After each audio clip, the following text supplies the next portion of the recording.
বন্য হাতির উপদ্রবে এলাকায় দাঁতাল হাতির শরীরে জিপিএস রেগুলেটর লাগানোর কাজ শুরু করল খোয়াই জেলার বন দপ্তরের উদ্যোগে। এ নিয়ে হাতি বিশেষজ্ঞ এক প্রতিনিধি দল হাতি প্রবণ এলাকাগুলি সরেজমিনে পরিদর্শন করলেন। এই খবর দিয়ে খোয়াই জেলা বন আধিকারিক অর্থাৎ ডিএফও অক্ষয় ভোরদে জানান, বন্য হাতির দল সময়ে অসময়ে কৃষ্ণপুর, মধ্য কৃষ্ণপুর, উত্তর কৃষ্ণপুর, জুমবাড়ি, বালুছড়া সহ বিস্তীর্ণ কৃষি প্রধান এলাকাগুলিতে নির্বিচারে তাণ্ডব লীলা চালায়। এবার খোয়াই জেলা বন আধিকারিকের নেতৃত্বে হাতি বিশেষজ্ঞ এক প্রতিনিধি দল হাতি প্রবণ এলাকাগুলি সরেজমিনে পরিদর্শন করেন। এই হাতি প্রবণ এলাকাগুলি পরিদর্শন করার পর বিশেষজ্ঞ প্রতিনিধি দলটি মুঙ্গিয়াকামি হাতি ক্যাম্পটি পরিদর্শন করেন। এর মধ্যে একটি বন্য দাতাল হাতির শরীরে জিপিএস রেগুলেটর লাগানো হয়।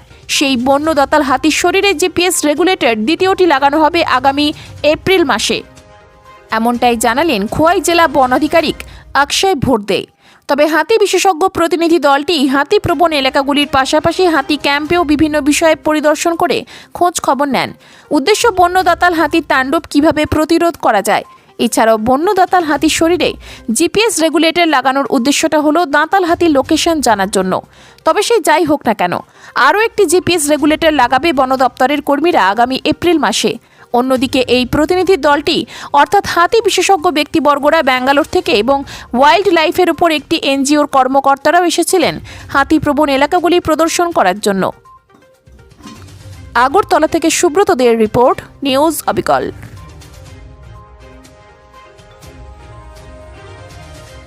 कल हमारे यहाँ पे तिलियामुरा फॉरेस्ट सब डिवीज़न में एक IUCN करके एक इंटरनेशनल एनजीओ है, उनके एक मेंबर जो एलिफेंट एक्सपर्ट है वो हमारे यहाँ पे विजिट के लिए आए थे। उनके साथ जो ENCF बेंगलुरु बेस्ड एक एनजीओ है वो भी हमारे यहाँ पे ऑलरेडी रेडियो कॉलरिंग का जो वाइल्ड एलिफेंट का करने वाले हैं हम उसके ऊपर काम कर रही है। और हमने 3 हफ्ते पहले एक वाइल्ड हाथी का रेडियो कॉलरिंग भी किया है। उसका भी इंफॉर्मेशन हमें मिल रहा है कि हाथी का एग्जैक्ट लोकेशन कहाँ पे है। इससे हमें ये फ़ायदा हो रहा है अभी कि जो हाथी गांव में आते हैं और प्रॉब्लम करते हैं, क्रॉप पैडी फील्ड में जाते हैं, उसको हमें अभी एक अर्ली वार्निंग सिस्टम जैसे हम अभी यूज़ कर रहे हैं, तो उसका फ़ायदा हमें जो डिप्रेडेशन एक्टिविटीज़ है वो कम करने में हो जाएगा। और जो कल का विजिट रहा था वो बेसिकली यही था कि वो जो हमारा एलिफेंट एरिया का जो हैबिटेट है तिलियामुरा में, तो उसका वो स्टडी करने के लिए आए थे। तो हमने उनको पूरा जो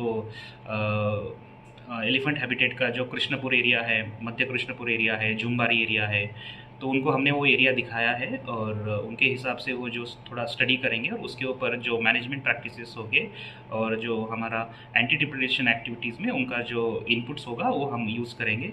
उसके अलावा हमने जो हमारा मुंगियाकामी एलिफेंट कैंप है उनको भी विज़िट किया था, क्योंकि वो जो कैप्टिव एलिफेंट्स होते हैं उसका भी हर दिन हमें एक SOP फॉलो करना होता है उनका केयर और मैनेजमेंट के बारे में।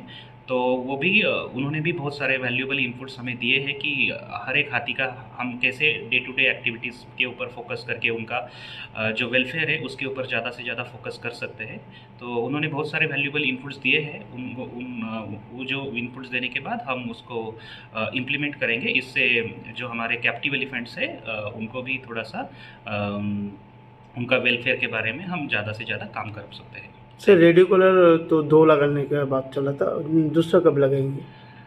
एक्चुअली एक रेडियो कॉलरिंग तो 3 हफ्ते पहले हुआ है और उसके बाद अभी जो डॉक्टर्स हमारे जो है वो डॉक्टर्स तो बाहर से आते हैं, तो उनके टाइम के हिसाब से हम अगले महीने अप्रैल महीने में सेकेंड रेडियो कॉलरिंग कर पाएंगे।